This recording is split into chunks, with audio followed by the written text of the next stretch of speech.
ओम काळेश्वरी नमो भगवती. आजकाल इंस्टाग्रामवर असे अनेक रील्स येत आहेत की माझा बदला मी नाही घेणार तर माझी काळूबाई घेणार, आणि माझ्याबरोबर जर वाईट केला तर माझी काळूबाई तुमच्या 7 पिढ्याचं वाटोळं करणार. अरे मी कोण आणि तू कोण ज्याच्यामुळे ती आई कुणाच्या तरी 7 पिढ्याचं वाटोळं करावं? बदला? अरे अरे बदला ही फक्त या नीच अधर्मी माणसाची भावना आहे. तिला देवीपर्यंत कुठं घेऊन जाता तुम्ही? आई काळूबाई, माझं चांगलं कर, माझं रक्षण कर, एवढंच मागण्याचा हक्क या भक्ताचं तिला आहे. जर कोणाचं तरी वाटोळं व्हावं अशी जरी भावना आपल्या मनात आली तर अधर्मी आणि आपल्यात काय फरक राहिला?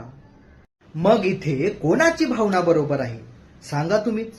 हे बोललेले कर्म देखील तुमच्या कर्मात जोडतात, हेही लक्षात ठेवा. आपली शुद्ध भावना त्या आईला अर्पण करा, असे विचार नको. ओम काळेश्वरी नमो भगवती.